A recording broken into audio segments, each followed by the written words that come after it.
Bismillahirrahmanirrahim. Assalamualaikum semua pelajar-pelajar.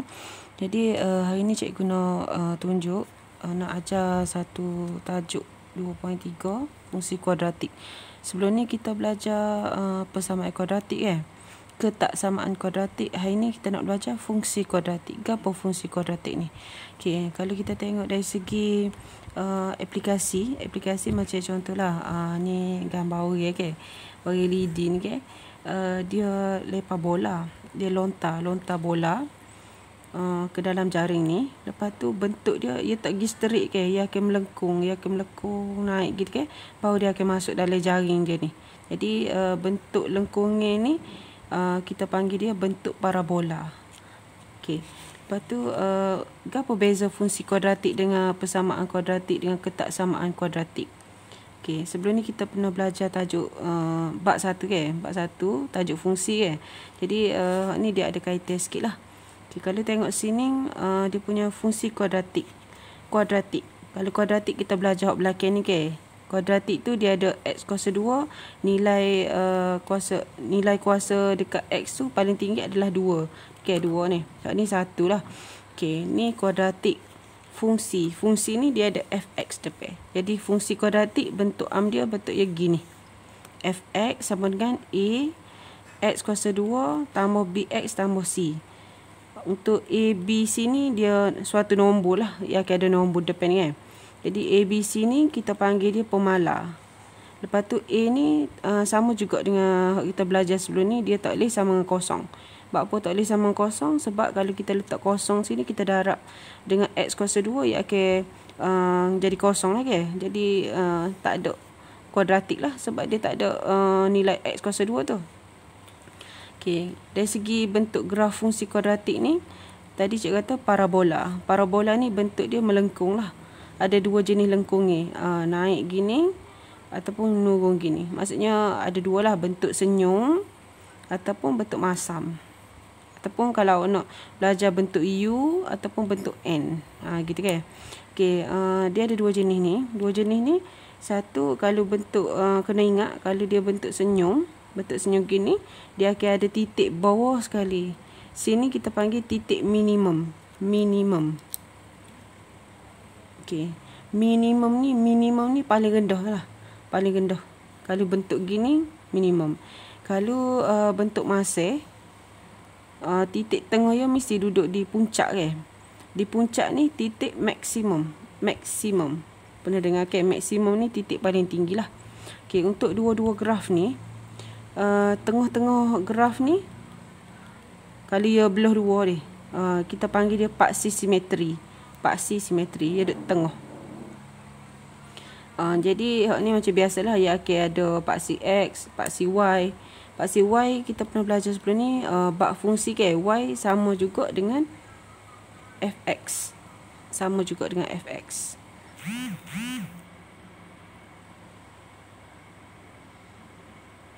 Okey, sekarang ni kita nak belajar ni. Kita nak menganalisis kesan perubahan A, B dan C terhadap bentuk dan kedudukan graf fungsi kuadratik ni. Okey, sini kita tengok bentuk untuk fungsi kuadratik ni, fx sama dengan a x kuasa 2 tambah bx tambah c Okey, gapo kesan kalau a ni lebih besar, lebih kecil. Okey, b ni kalau dia ada lebih besar, lebih kecil, bentuk graf dia akan berubah. Kalau c ni lagu mana pula? Okey, kalau a ni hak melekat dengan x kuasa 2 ni, dia akan, kita boleh tahu bentuk graf tu senyum ke masih. Jadi kalau a ni lebih besar pada kosong, dia akan bentuk senyum. Kalau a ni lebih kecil pada kosong, bentuk dia masih.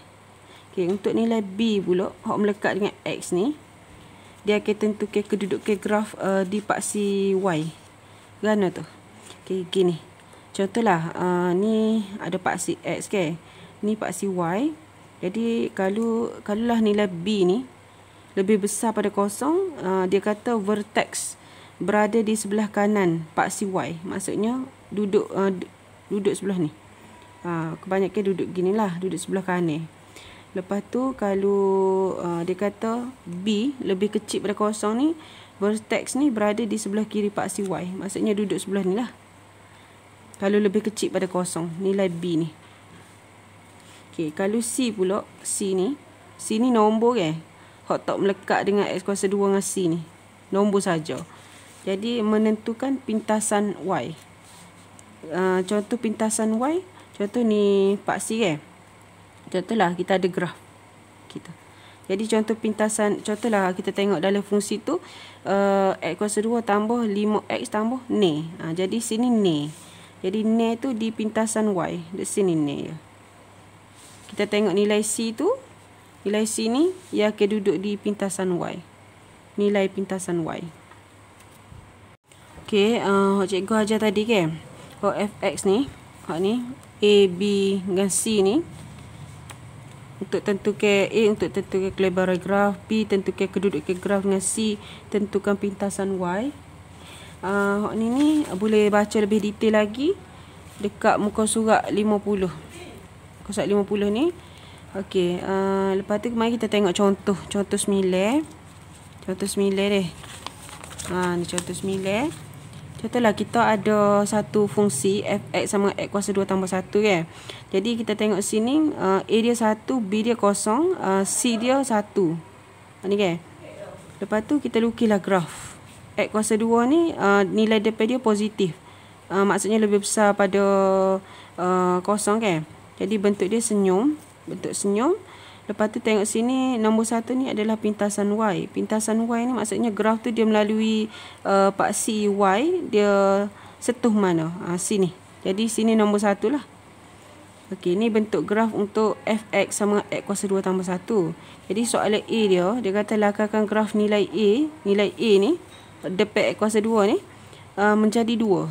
Okey, jadi kita tulislah, kita nak ni fx sama dengan 2. Dia tambah 2 je depan kuasa 2 tambah 1.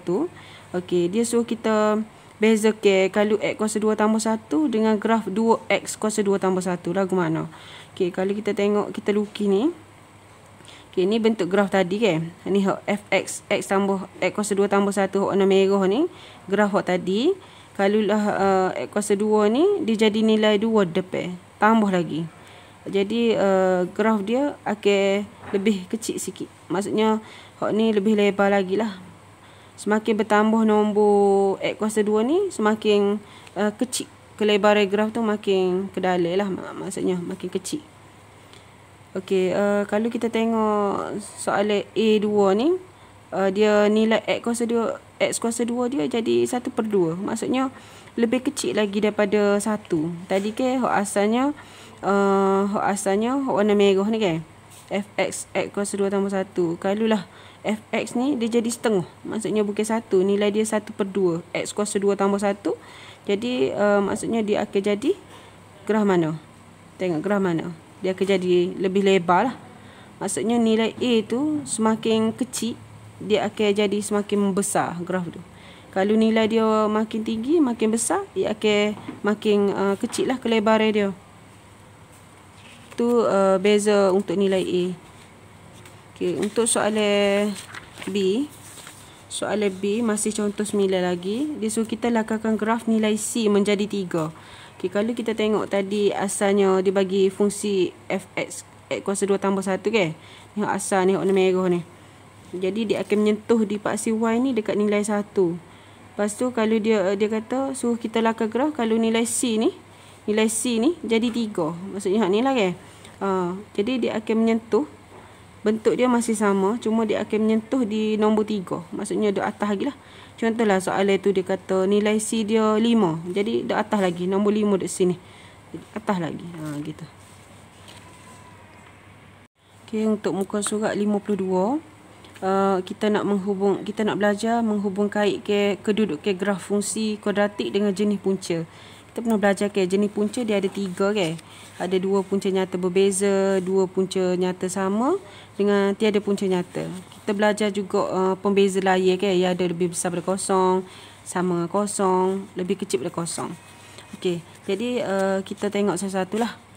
Okey, hak ni cikgu terang untuk muka surat 52. Nanti buka lepas tu baca lebih detail lagi untuk muka surat 52. Cuma sini kita belajar lebih ringkas lagi lah. Okey, untuk nombor 1, kalau kita tengok sini B kuasa 2 tolak 4AC, ni kita panggil pembeza layar kan. Lebih besar pada kosong, jenis punca dia ni. Dua punca nyata dan berbeza. Jadi bentuk graf dia akan menyilang paksi X ni pada dua titik yang berbeza. Okey, kalau lebih besar, ingat dia di paksi X ni dia akan sentuh dua titik. Maksudnya ada satu titik sini, satu lagi sini. Ni kalau bentuk senyum. Kalau gerah tu bentuk masih pun dia akan sentuh di paksi X ni dekat dua titik. Dua titik. Okay, kalau kita tengok pembeza layan dia sama kosong, jenis punca dia dua punca nyata yang sama, okay? Kita belajar sebelum ni. Jadi bentuk graf dia akan sentuh satu titik. Graf menyentuh paksi X ni pada satu titik sahaja. Kalau dia senyum, dia akan titik minimum dia sentuh sini dekat paksi X kan. Nilai alfa dia sama dengan beta lah sini. Dia sentuh. Okey, untuk graf masih pun sama juga, ia akan duduk bawah lah. Ia akan sentuh dekat paksi X ni satu titik. Jadi alfa ni sama dengan beta. Nilai dia lah sini ni. Okey, untuk nombor 3, yang ketiga, pembeza layar lebih kecil pada kosong. Jenis punca dia kalau lebih kecil ni tiada punca nyata. Tiada punca nyata. Okey, kalau tengok bentuk graf lebih kecil pada kosong, ia tidak menyentuh paksi X ni. Kalau dia bentuk senyum, ia di atas ia tak sentuh pun paksi X ni. Okey, kalulah dia tu graf masih kan, dia duduk bawah pada paksi X, dia tak sentuh pun paksi X ni. Ni bentuk graf dia. Harap awak boleh bezalah tiga jenis ni dah. Tiga jenis graf. Okey, untuk contoh 10 muka surat 52 ni. Okey, mari kita tengok. Soalan dia bagi gini, tentukan jenis punca bagi setiap fungsi kuadratik berikut f(x) sama 0. Kemudian lakarkan graf dan buat satu generalisasi tentang kedudukan graf itu pada paksi X. Dia ada A, f(x) sama dengan 2x kuasa 2 tambah x tolak 5. B dia f(x) sama dengan negatif x kuasa 2 tambah 2x tolak 1. Okey, mari kita tengok untuk A dulu. Ni cikgu buat ringkasan lah. Okey, tadi panjang huraian dia tu. Tapi tak apa, kita ringkaskan. Soalan dia ni, dia bagi fungsi kuadratik kita f(x) sama dengan 2x kuasa 2 tambah x tolak 5. Lepas tu soalan dia tadi, question dia, dia suruh kita tentukan jenis punca untuk fungsi kuadratik ni apabila f(x) ni sama dengan 0. Tadi kan kita belajar dia ada lebih besar dari 0, sama 0, lebih kecil dari 0 Lepas tu dia suruh kita lakarkan graf. Okey, kalau gitu kita tengok untuk fungsi ni, kita cari dulu nilai A, B, C dia. A dia 2, B dia 1, C dia negatif 5. Kita tengok daripada persamaan dia bagi ni kan, fungsi dia bagi ni. Okey, yang kedua, lepas cari A, B, C ni, kita kena ingat lah ni kan, pembeza layar B kuasa 2 tolak 4AC sama dengan B kuasa 2 ni, masuk je nilai ni dalam pembeza layar ni, dapat nilai 41. 41 ni lebih besar pada 0. Kalau lebih besar pada 0, kita boleh tahu dah jenis punca dia. Dua punca nyata dan berbeza. Bila kita tahu jenis punca dia, dua punca nyata berbeza, kita ingatlah kan, jenis ni dia akan sentuh dua titik. Jadi lakaran graf dia, A ni lebih besar pada 0. A ni lebih besar pada 0 kan. Nilai A dia ni, maksudnya 2, lebih besar pada 0. Graf dia senyum. Dua punca nyata berbeza, sentuh dua titik. Ni je lah graf dia suruh lukis. Begini je. Okey, untuk B pula. B pula dia bagi fungsi kita negatif x kuasa 2 tambah 2x tolak 1. Jadi daripada fungsi kuadratik ni kita tahulah nilai A dia negatif 1. Nilai B dia 2. Nilai C dia negatif 1. Lepas tu kita ingat rumus pembeza layar dia B kuasa 2 tolak 4AC. Nilai A, B dengan C ni masuk dalam rumus ni. Masuk, kita dapatlah nilai dia sama dengan 0. Ingat tak tadi ada 3 jenis. B kuasa 2 tolak 4AC, kalau dia sama dengan 0, dia sentuh pada satu titik. Jadi jenis punca kalau sama 0 ni, dua punca nyata yang sama. Ni kena ingat lah. Kalau B kuasa 2 tolak 4AC sama 0 ni, dua punca nyata yang sama. Lakaran graf dia, kita tengok nilai A dia. A ni melekat dengan x kuasa 2 ni adalah negatif. Kalau negatif, bentuk graf dia adalah masih. Kita kena ingat. Lepas tu kita nak tahu dia sentuh satu titik ke, dua titik ke, atau tak menyentuh pada paksi X. Kita tengok jenis punca dia. Dua punca nyata yang sama. Dua punca nyata yang sama, dia sentuh satu titik. Jadi kita tahulah situ. Dia bentuk dia masam. Sebab A dia negatif. Lepas tu dia sentuh satu titik sahaja. Daripada pengira A kita dapat ni. Boleh?